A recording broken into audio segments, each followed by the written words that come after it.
good afternoon, or actually good evening, and welcome back to Burnsville-Eagan-Savage District 191. I hope you enjoyed your school tours today and meeting some of our district students and staff. This round of interviews will run similar to our first round interviews, with each of us taking turns asking questions. With that, we will go ahead and begin with our first question. You have been asked to prepare a presentation with a 15-minute time limit to share your proposed transition plan with our board. The floor is now yours. Good evening, everyone. Again, my name is Dr. Latanya Daniels, and I have prepared a draft 100-day transition plan to share with you all this evening. It is in draft form because if selected to be the superintendent of District 191, of course I would like to vet it with the board and get your perspectives and voice around the plan before I finalize it and enact it. So I'm going to begin with sharing the mission statement, the core values, as well as the district's vision statement, and how those three tethered together really present a strong foundation and underpinnings for the school district. Your vision statement is very aspirational. It talks about transforming learning experiences for students, elevating excellence, wanting students to engage in rigorous learning, also seeing the humanity in everyone and respecting those diverse voices, and also allowing those to be curious, students to be curious and to blaze their own individual paths and trails. So with that, I have identified 5 priority areas that I would like to explore in the first 100 days of the job. I have bucketed those areas as teaching and learning, climate and culture, operations and management, collaborative and inclusive leadership, community partnerships, and engagement. As I talk through these priorities, I want you all to understand the process in which I walk through these. I am going to be discussing what I plan to listen for during this stage, learn, as well as discern and act. Those are the pieces that will come out as I discuss these 5 priority areas. The first priority area is teaching and learning, and teaching and learning is basically the bread and butter of the school district. It is the sole reason for why we exist, and it is essential and important for ensuring student success. So in the listening phase, I will meet with the teaching and learning department, host listening sessions with stakeholders such as students, parents, teachers, administrators. Definitely meet with all departments that touch the teaching and learning department, like the equity department, the MLL department, the special ed department, and others that work closely with the teaching and learning department. I want to visit sites to be able to listen to people's experiences this summer, all summer programming sites, which I heard that you all typically have about 2,000 students engaged in summer programming in the summer. So that would be a great opportunity to hear from students and hear from teachers, hear from staff, and perhaps even meet parents. Also visit with principals and staff at schools, of course. During the learning phase, I want to really disaggregate the achievement data and disaggregate it by demographic area over the last 5 years, review professional development plans to prepare us for the upstart of the school year around teacher workshop, around new teacher orientation, and around legislative requirements that are required for READ Act Phase 1, Phase 2, and other pieces. I would also like to review the pathways model more closely in the district and learn the academic priorities that you all have planned for this upcoming school year. In the discern phase, I will synthesize the academic strengths and opportunities of each school and program. And in the act phase, I want to meet with each individual principal to discuss their achievement data, again, to celebrate with them what is going well, and to also discuss opportunities for improvement. The reason why I want to meet with principals is because I believe very strongly that principals set the floor and the ceiling for what happens in a particular building or program. And when I look at the strategic roadmap, it talks about leaders actively leading for diversity and equity. And so principals are the leaders of the building, and so I want to understand how they plan to address the opportunities within their buildings at a site level in order to improve achievement in their respective buildings and programs. I also would like to finalize PD for the school year especially around the fall plans, and ensure supports are in place for students moving forward. The second priority is climate and culture. And what we know about climate and culture is it works hand in hand with teaching and learning. If you do not have a positive and productive climate and culture, you will not have a conducive learning environment.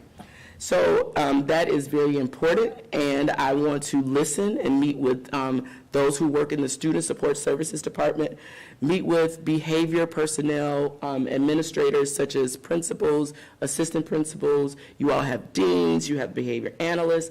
I want to understand their experiences and patterns that they've noticed around the work. Host listening sessions with administrators at the elementary level and the secondary level, as well as a representative group of teachers and students at the elementary level, middle level, and high school level. In doing that work, I hope to learn behavior trend data. I know that students of color are disproportionately represented in our behavior data. That is not unique to District 191. That is pervasive across the state. However, it does not mean that we shouldn't be looking strategically at how we attack that issue. I would like to review school climate data, the annual survey data, as well as the survey that was given in search for the new superintendent. I would like to understand processes to support student and teacher engagement and involvement, because one of your strategic goals is ensuring that all voices are heard. So I want to understand what processes are in place in order to engage students and engage all voices, teachers, and being heard. And I also want to understand teachers' workloads at the elementary, middle, and secondary level. There's a reason why I want to understand that. At the discern phase, I want to determine patterns of practice across elementary and secondary levels, respectively, and determine gaps between program implementation and outcomes. If there are gaps, why are there gaps, and what can we do around programming to close those gaps? That's very important to me. In the acting phase, I would like to coalesce district-level leadership as well as building-level leadership to create greater efficiencies and effectiveness around disrupting inappropriate behavior, because inappropriate behavior or disruptive behavior in classrooms disrupt everything. I want to make sure we have a process in place to partner with the Burnsville-Eagan-Savage Teachers Union to build a collaborative relationship around the work. And ultimately, the goal is to plan towards a healthy, safe, and supportive learning and work environment for teachers and staff, respectively. In the listening phase for management and operations often gets overlooked, but they are really the spine to a lot of what happens, and people, don't acknowledge and appreciate all of the grit work that they do to make districts run. And so I want to see the management and operations people as well. I want to listen to their experiences and their stories and hear strengths and opportunities. I want to meet with all cabinet level leaders to understand their scope of work and what deadlines they may have or work that they may have that will definitely impact how we start the school year. In the learn phase, I want to, again, revisit the strategic roadmap, strategies, and metrics to date, review the facilities plan that you all said that you would like to hit, any new superintendent, to hit the ground running, to address, and plan for next steps. Review the status of our budget and understand the extra monies or extra revenue sources that could potentially be coming in into the district. I want to understand staffing levels at the site level so we can do a great job recruiting to fill those positions before the school year starts, and understand those communication protocols when we have to make a difficult decision around weather or around some type of emergency happening in the building. For management and operations, I would like to discern and examine systems and processes to ensure greater collaboration as well as calibration and consistency amongst and between departments, and again, identify strengths and opportunities for growth. I want to, in the acting phase, ensure all departments, schools, and programs understand how they impact the strategic roadmap and outcomes. Work with the facilities team and the board to understand the next steps in the facilities planning work, and plan a transparent budgeting process that centers our students and the priorities, as well as include all stakeholder groups' perspectives. I want to enact a plan to fill all vacant positions in preparation for the new school year and begin to roll out the high action, high alignment, high accountability framework for all leaders. For priority for collaborative and inclusive leadership, I am a collaborative leader. I do not go it alone. It is not effective. It is most effective to bring people along with you because you will have the greatest impact by distributing leadership and bringing people along with you. So, of course, I plan to have a collaborative and inclusive relationship with the teachers and leaders on my team, but this particular slide and work is specific to how I would like to cultivate a positive working relationship with the school board directors. So I will schedule meetings with the school board Chair Werb to review my 100-day transition plan, to seek her feedback and input before I finalize it. And I also would like to meet with each of you to understand your perspectives around additions or maybe perhaps things I should take away in finalizing my plan, and just understand your contextual knowledge of District 191 and where we are and where you would like us to go. In the learning phase, I would like to review the board's expectations of me. I would like to review board policies that may have just been revised and updated, and also be aware of those that are upcoming for revision and approval. Learn your preferred modes of communication, and also any work that you feel like I should be apprised of. That's very important. In the discernment phase, I would like to review all the feedback that I collect from listening sessions and roundtable discussions with you all to discuss next steps. And in the acting phase, I want to develop an appropriate cadence for communication with you all to keep you apprised of what's going on in the district and also help me make critical decisions. Ultimately, the goal is to establish a collaborative, inclusive relationship with the board around all the district's work and operations. Finally, we have community partnerships and engagement. And I've learned and seen on video and actually discussed even further today that this district has over 200 partners. And that is astounding. For a district this size, that is amazing. And I don't want to mess that up if I become the superintendent. So we are going to definitely meet with our community partners to understand, what can we do to, strengthen the partnership. Certainly meet with our civic as well as our political leaders in the community who support District 191. Parent voice, again, is so essential and important to the work. And so how do we leverage the parent advisory committees to hear their voices and discuss with them the strengths and the opportunities of District 191? In the learning phase, I would like to understand more about your current legislative platform. Again, understand the community partnerships and how it's supporting our programming and our work.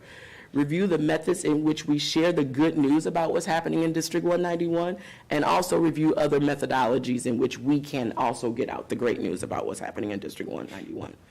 In the discernment phase, again, celebrate the strengths, and also acknowledge opportunities to grow. And in the act phase, establish a schedule in which we meet with local legislators and continue to grow a collaborative and transformative and transparent relationship with our external stakeholders. In conclusion, I feel like my 100-day transition plan, the draft plan, is one that would allow me to collect data comprehensively around each of those priority areas in the school district. It would provide an opportunity for me to build connections, to build relationships with our stakeholders. Also, it would give me an opportunity to understand the landscape of District 191, but also even go a layer deeper and understand some things that's under the hood that needs to be addressed in order to move work forward to ensure that each student is future ready and we build a strong community. So that is the conclusion of my presentation. Thank you. We appreciate hearing how you will handle transitioning into this new role. And now we're asking you to please share with us what professional challenges you might expect during that transition based on your current experience, and how will you manage those challenges? I think off the top, immediately a professional challenge is knowing that, especially if you have a therapist background, and I don't, but I've learned this along the way, that all change begins with loss. All change. It begins with loss. And so I have to acknowledge that with the changing of the guard here in District 191, from Dr. Teresa Battle, one who has been so pivotal in just, creating this strong foundation and legacy in 191, that people will be grieving the loss of her presence, her departure. That is a reality, and I need to acknowledge that reality and respect that reality. And so with that being said, I need to give people time and space to grapple with that. I was having a conversation with someone today who is going to miss her presence because this person has been vital for her to bounce ideas off of. And that's real, that's a reality. And so I think that I need to build connections and relationships with people, give people time to get to know me get to know them. Understanding that all change begins with loss is also acknowledging that, you have to go slow to go fast. So we have to be very strategic in how we move and how we bring people along in the process to move the district in the direction that the strategic roadmap and the aspirational vision would have it to move in. So that's one piece. Another challenge I foresee myself having is, again, understanding the landscape. So you've heard me talk about what I would plan to do in my 100-day transition plan, and it's all around getting to a place in which I understand this district, how it operates. I was in buildings today, so I got a chance to see open concept, classrooms, buildings. I got a chance to see, some of the architecture in the buildings, which I'm sure is why we have a facilities plan. And so,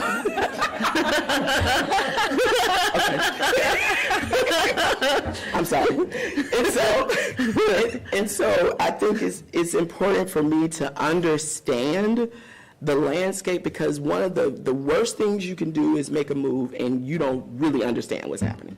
So I think it's very important for me to hear stakeholder voices and really move with people, them move with me, versus me being out front and moving on my own.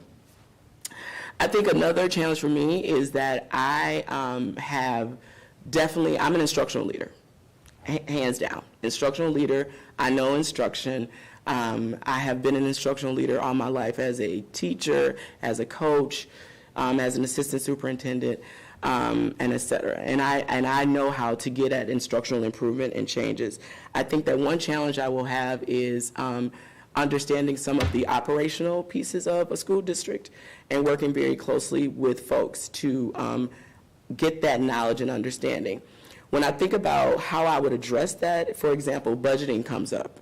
And of course, I have worked with budgeting in my school district. I have worked with my superintendent to move from a 2.5% fund balance to a 16% fund balance. We've done that work together as a team and certainly been a part of the budgeting process. But when I think about doing that work and doing that work at a macro level, at a district level, I think about the supports that I have. When I call people, they answer the phone. When I text people, they pick up the phone. I know you all have an award-winning finance team, and I will work very closely with the finance team. But those are some strategies that I will employ to address the challenges that I foresee myself having if I move into this role.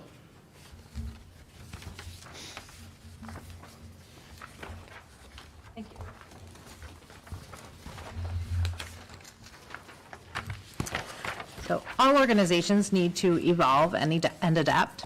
At the same time, the people are proud of their history and traditions. As a superintendent, how would you inspire change while respecting individual wishes and connections to their experience? I think people's experiences are personal. They're personal, and they should be respected. And people connect to different experiences for different reasons, and that should be acknowledged. I think those that are grounded in the histories and the traditions of a school district, the pride that they have is because of how things were or what their experiences were when they were a student or a teacher in this school district, or they currently can still be a teacher or a leader in this school district. And so I think it's important to couple the change with acknowledging the history, acknowledging the legacy that has been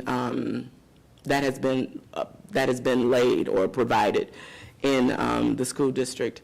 I don't think you separate those two. I think you use history to either learn from bad aspects of history or to also inform how you move forward in the future. And so I think that there is a way to delicately balance how you celebrate what happened in the past, but also understand that today is a new day. And with it being a new day, we have new challenges, we have new opportunities to address. And so it's all about working hand in hand with those who have history, have knowledge as to what is happening in the district or what has transpired in the district, but working with them to bring them along and be a part of shaping the future. Another thing that I want to add to that is that a lot of people, when I think about my experience as a high school principal in both of my sites, the people who would return to the high schools to revisit the high school for a class reunion, they reflected on the good old days. This is how it was, and this is how the building was, this is how the building has changed. And those people tend to be some of our biggest donors. They contribute so much to the schools and to the school district. So I definitely would want to sever that relationship. I would want to tap into that knowledge and that experience, those experiences, to help understand what their experiences were, why they were important and so meaningful to them, and again, allow them to help me shape the future. So I think inspiring change requires people to understand what the future can look like, the possibilities that the future can look like. I think that we would need to do a great job of painting that picture and developing that canvas and that portrait together. So it's not just me who sees it, it's the team who sees it. And since the team would see it, the team would be a part of bringing it to fruition and realization. Thank you. Please explain the strategies you might employ to address fluctuating enrollment. This is definitely an area of concern, even in the current district that I am serving in. I think that enrollment can fluctuate for several reasons. I think that enrollment can fluctuate due to things outside of our control, and I think that enrollment can fluctuate due to things within our control. Outside of our control, we have lower birth rates. So families are not as large as they were 30 years ago. And so because families are not as large as they were 30 years ago, that means that we see shrinking enrollment, we see shrinking class sizes, therefore we see shrinking revenue to run a school district. Those are things outside of our control. We also have, I would say, for Richfield in this school district as well, where, you know what, Burnsville proper is Burnsville proper. And so there is very little spread out, but I do believe that there's, it's obvious that there's spread going up in facilities that are in homes and multi-dwelling units that are being built within the city. And so I think that seeing that is a sign of growth, and an opportunity we have is to make sure that we are engaging those families at the earliest level possible, sharing the good news about what's happening in District 191. I think that we need to court families who have young children to make sure that they are seeing themselves in District 191 and seeing themselves as a District 191 student. I think that we need to continue to shout the good news and share the good news about what's happening. I was speaking with a principal today, an administrator today at a school, and he was sharing with me that a family just moved into the area, and they were grappling with, should we send our children to Prior Lake, or should we send our children to 191? And they did the research, and they decided, and they did the tours, and they decided to choose 191. Well, the news that you all have on the website is important in sharing the good news about what's happening in 191. So I think that's very important. Things that we need to also do to impact fluctuating enrollment is to make sure that we are not the reason why people are not enrolling in our district, which means that when I became the principal of Richfield High School, I would see a significant drop-off from 9th grade to 10th grade. I would see a drop-off of about 60 or 70 students. That was the trend data that I was looking at when I first became the principal. And I was curious as to why am I seeing this drop-off of about 60 to 70 students? Well, after about 1 year of being the principal, I knew why it was a drop-off. It was a drop-off because 9th graders were failing. And because 9th graders were failing and we weren't providing adequate support, what was happening is families were choosing to go to other schools where they could be more successful. Well, I wouldn't want that to be the case here. And so we would need to provide supports because we are imposing that as an issue. We are making that an issue. So how do we improve instruction? How do we improve supports? How do we improve progress monitoring to make sure that we are supporting our students to be their best academic selves and them seeing themselves as belonging to 191, and not just belonging to 191 as a student, but as a scholar, as an athlete, as one that is tagged in and engaged in activities and feel a great sense of belonging within our school district. So those are some of the things that I have in mind to impact enrollment, and I think that overall, if we truly work on programming and improve outcomes for students, the district will continue to attract students and families that will want their child to be a part of 191. Thank you. All right. Staff recruitment and retention are becoming increasingly important and more difficult across the state.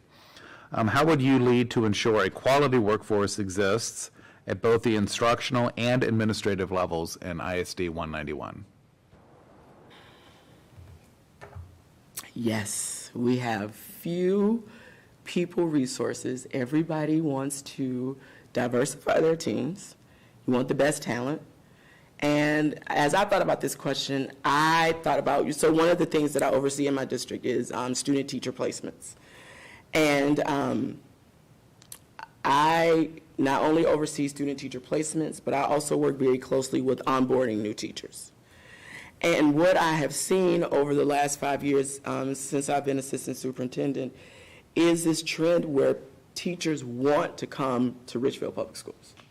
And you have to ask yourself why. Why do they want to come?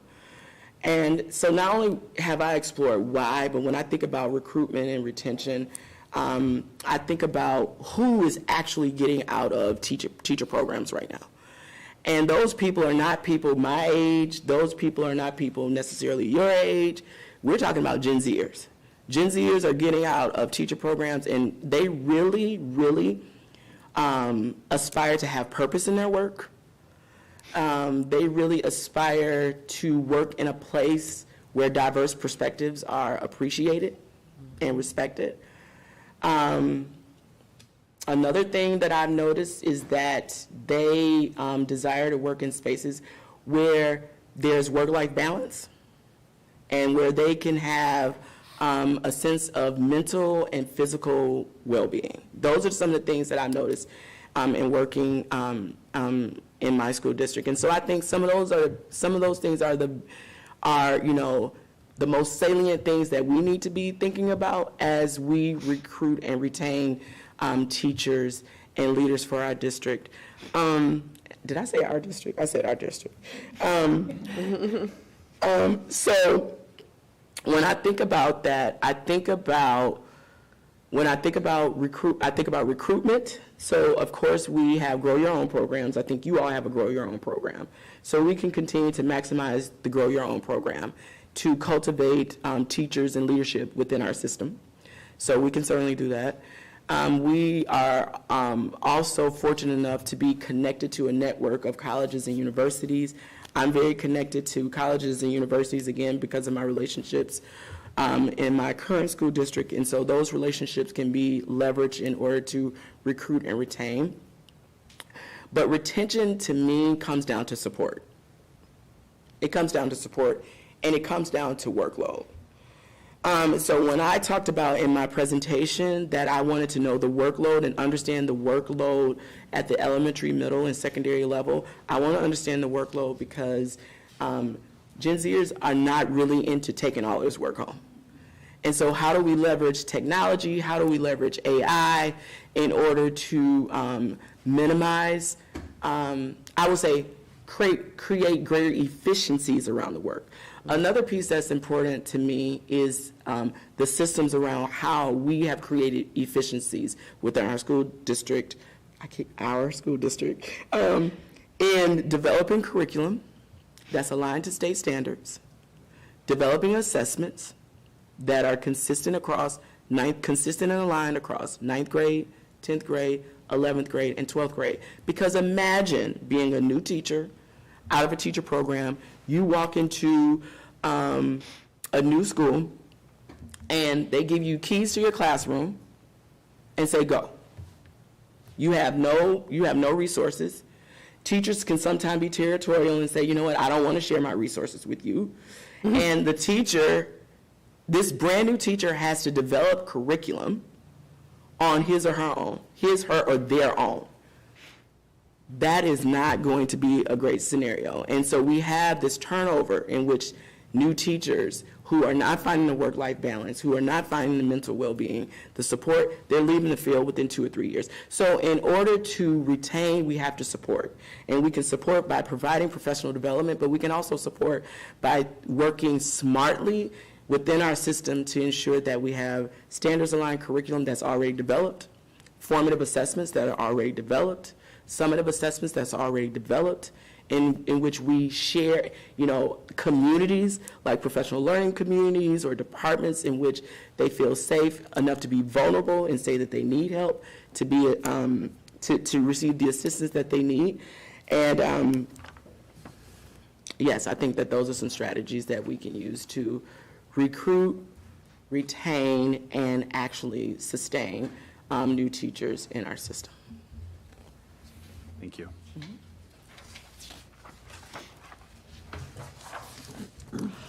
How would you handle a situation where a community member feels they have not been heard or had their concerns addressed, including those without children in our schools?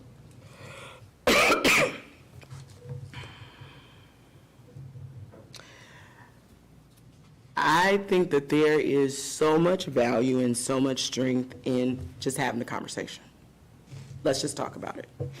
If a person feels like they have not been heard, and it's a community member who feels like they have not been heard, their concerns have not been addressed, and they don't even have children in our system, that person would not be blown off, because word of mouth is still the greatest marketing tool, period. So I would want that community member to feel heard. I would want that community member to feel seen. I want that community member to feel valued, because that community member is paying tax dollars to fund our school district. And so I see value in just taking the time to have a conversation with said community member to understand and get at the root of the concern. And I would say, typically when I've engaged in conversations like this, I will ask the individual that I'm meeting with, what do you plan for the outcome to be? What do you want the outcome to be? Before we start, I want to understand from the beginning, what do you want the outcome to be? And typically, they simply just want to be heard. They simply just want to be heard. They simply want to be understood. And that doesn't mean that we will necessarily agree, but I have given you the respect, I have given you the time, I have given you a sense of dignity by listening to your story, your narrative, your experience, to hear what your concerns are. And if there is a matter that needs to be addressed, if there is a system that needs to be tweaked, if there is a process that needs to be changed, if there were students in your yard and they were throwing paper in your yard after school, whatever the situation may be, guess what? I would work to rectify the situation. I will work to address the issue, so we will have another happy community member who wants to continue to support District 191. Thank you. School districts are responsible for providing a high-quality, equitable education for each and every student. What does an equitable education look like to you, and how will you lead with an equity lens? I lead with an equity lens just naturally. I can just see it. So I had an opportunity to, of course, visit some sites, and of course, I'm a former high school principal twice. You all already know that. And in stepping into those buildings, I could automatically see the inequities. I could see it with my eyes. I saw at Richfield High School, I saw a segregated high school. I saw a high school that was 70% students of color. But when I went into the advanced courses, I saw 80% white students. That's an inequity. And in leading with an equity lens, you know, again, the quantitative data is important.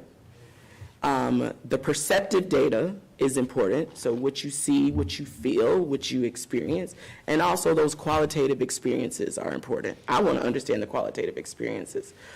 And so for me, an equitable education for each and every student, I've synthesized the work that I've done over the last few years and boiled it down to access, support, and success. Access, support, and success. So when I thought about the flip of the high school being 70% students of color, but 80% of white students were in the advanced classes, immediately I went to, what system is creating this issue? I want to understand the system. And so I talked to my assistant principals, and I was like, please explain to me the registration process. Because that registration process has to be in some way, shape, or form driving these outcomes and results. And so my scheduling assistant principal said, well, in order for students, this is at Richfield High School 10 years ago, well, in order for students to access rigorous courses, they must ask for them, their counselor. And I was like, that's interesting, because what if they don't have a good relationship with their counselor? That becomes an impediment. And as an equitable leader, it is my responsibility to remove barriers, to remove impediments, to grant greater access. So what we did was, and then also my first year as principal, the first problem that I had to fix as the principal was the school board chair's daughter at the time scoring in the 90th percentile on MCAs was not in the honors English class. Why was she not in the honors English class? Because the 8th grade teacher didn't recommend her for the honors English class.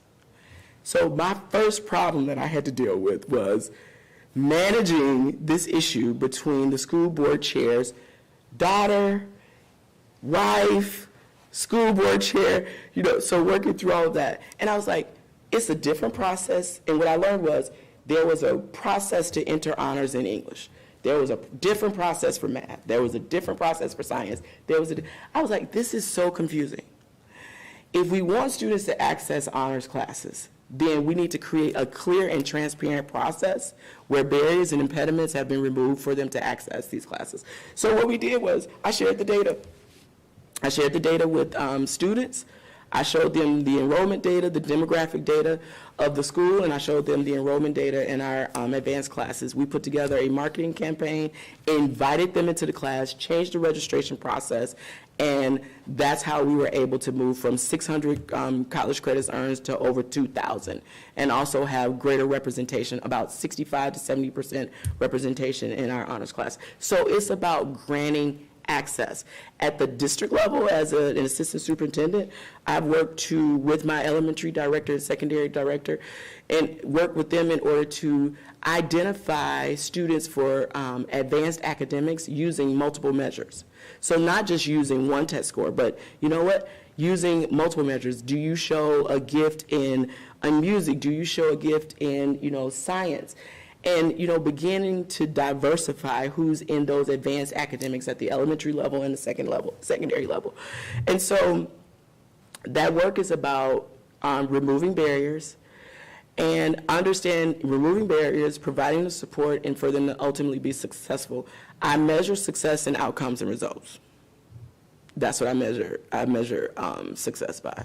So how has the demographics changed in the honors classes? Can I see a visible difference?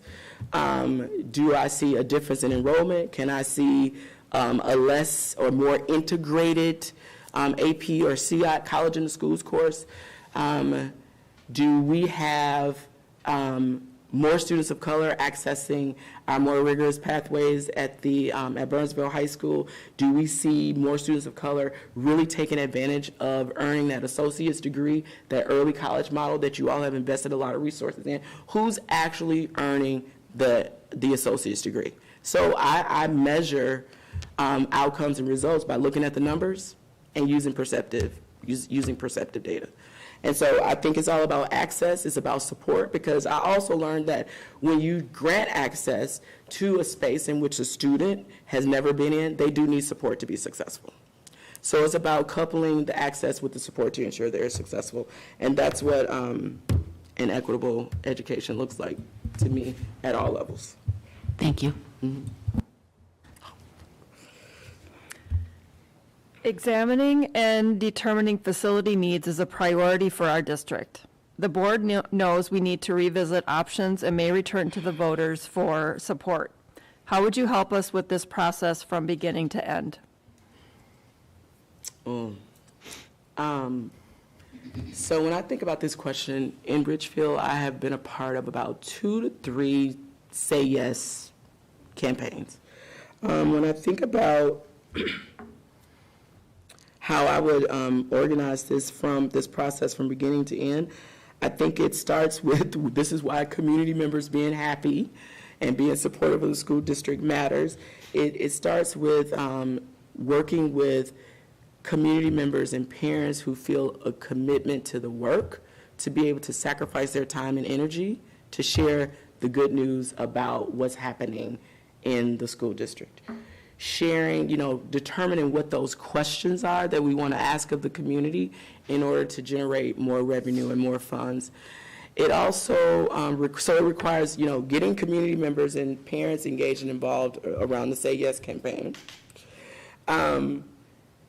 Getting teachers involved and those involved with phone banks to reach out and call people and share the work that is happening, and also encouraging them to go out and vote. We can't tell them how to vote, but we can tell them that we do need them to vote. I'm trying to share this in some type of linear order. It also requires the leaders, the superintendent and others, to go out and share the message as to why it's important. And this is what this campaign will do for us. It will allow us to, maximize our operating funds in order to best serve students. In Richfield, we have gone from receiving about $400 per student in operating referendum to maxing out at around $2,200 plus inflation.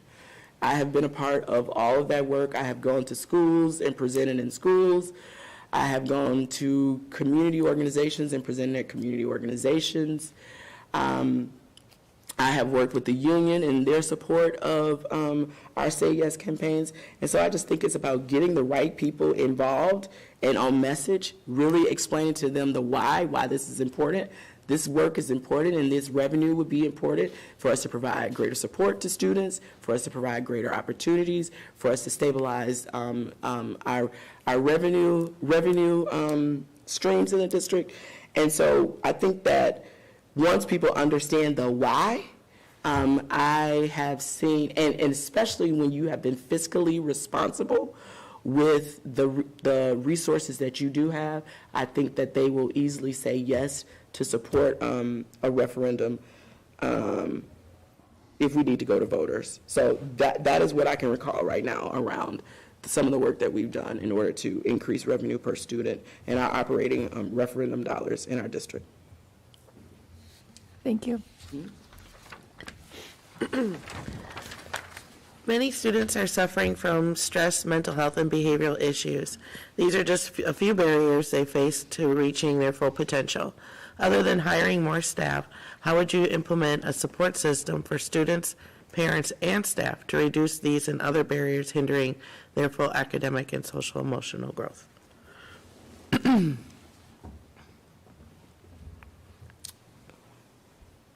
Other than hiring more staff, this is real. Mental health, stress, behavioral issues, we know, were further exacerbated by the pandemic. And, you know, many districts in response to that definitely did hire more staff.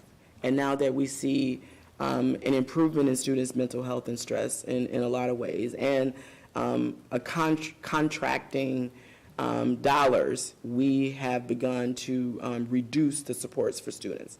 So one thing that I've seen, several things that I've seen work is that, you know, it starts with building relationships with students. Each of us, no matter who we are, we go into spaces assessing risk. We want to know that a space that we're in feels safe. And I am aware of a brain-based program in which, and it's a brain-based, it's trauma-informed, and it's adult first. And we leverage that program in our current school district, and it's conscious discipline, and it's taught me so much about how managing my own behaviors and regulating my own behaviors. So self-regulation helps with student regulation.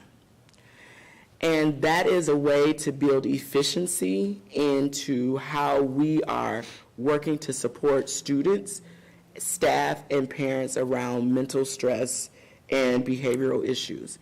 We need to understand that it starts with us first. We can trigger a student if we're triggered, because we're human beings. We're human beings. So we need to be mindful about how we are, how we feel when we walk into spaces, because how we feel and how we are, guess what? It can be transferable to students, and they can pick it up. So when you think about the brain-based work that happens and needs to take place to understand where students are, you need to understand that not only students, but we as well as adults, we want to figure out, am I safe in this space? Am I psychologically safe in this space? Am I physically safe in this space? That is step one. Then the next step, which gets to relationship building, is, do I feel cared for in this space? Do I feel cared for?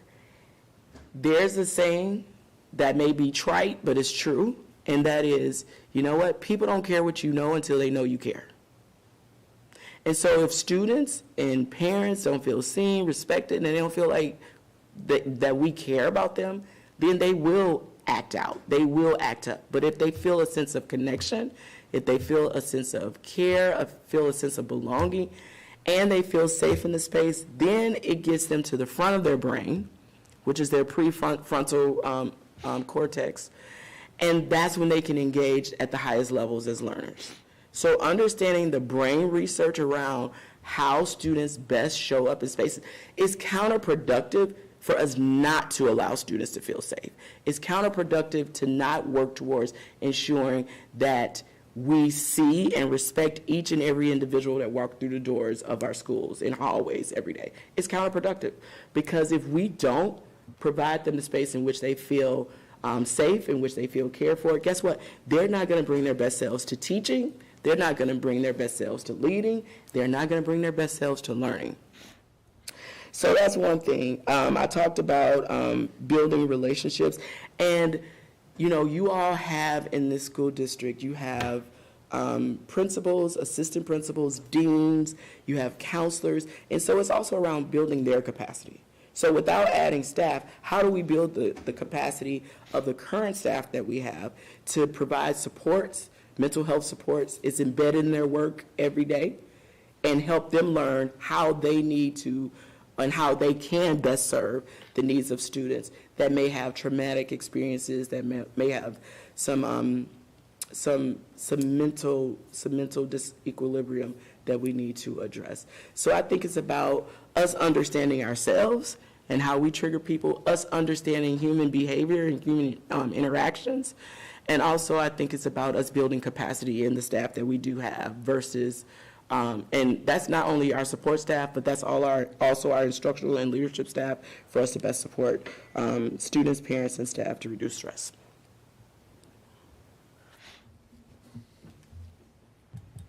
Thank you. As superintendent of Burnsville-Eagan-Savage, what do you need from the school board to succeed in that role?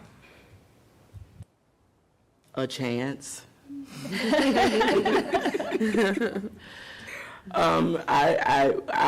all earnestness, I really want to understand the vision, which you all see for the future of District 191.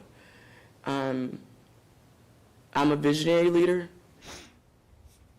but it's not just my vision. It could be our collective vision. And so I would want to understand, there was a reason, there was a purpose behind you taking the time out of your busy lives to run a campaign to become a school board director.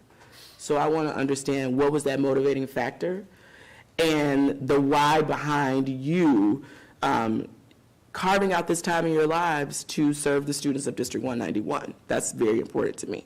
So I would want to understand that. So your vision, certainly your partnership, again, going back to being a collaborative and inclusive leader. I understand that this wouldn't be the Latanya Daniels show, but this would be our show, bringing people along with us to do the work, the important work of advancing students' social, emotional, and academic greatness in this district. Your support. You all have historical knowledge about this district in which you can provide context that I don't have coming new into this role. So I would like your contextual knowledge, and you can tell me and lead me around some of the landmines that I might step in and trying to move the work in the district. Constructive feedback. Feedback that is going to help me grow and not tear me down as a leader. I think that would be important. And then time. I think time and understanding, when I say time, I believe that there's a balance between urgency and time, because these are lives and people's futures at stake.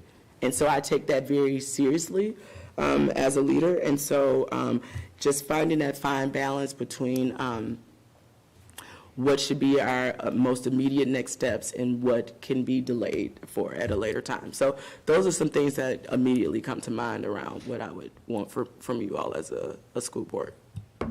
Thank you. Okay, finally, what questions do you have, or is there anything else you would like to share with us? I don't think I have any more questions for you all, but I do want to share that I've been blessed, I've been fortunate to lead at different levels and to transform schools, transform experiences that transform outcomes for students, that also transform outcomes and experiences for the team, for the staff. So I would want you all to know that although I'm aspiring to be the superintendent of the school district, I'm a human first. I'm a human. I'm a human first, and before I see Director Werb, I see Anna, I see Leslie, I see Abigail. So I see you as that human being, I see you as that person, and that is the same way I would see the team or the people around me. I see the human first, then I see who you are in your role. So I wanted to share that I'm a human-centered leader, and I work balancing high expectations with accountability and care for my team. I have been successful with that balance in order to bring out the best in the people around me. People either choose to stick around and be on my team, and sometimes people choose to leave. It's their choice. But I believe I am a fair leader. I believe I'm a firm leader. I have high expectations, and I have typically delivered on expectations to, improve experiences and outcomes for students. And I would want you all to see the possibility of me doing that within District 191. And I would get the bonus of working across the street from Jensen's Cafe, because that's my favorite breakfast spot. So, that's all I have. Thank you. Thank you.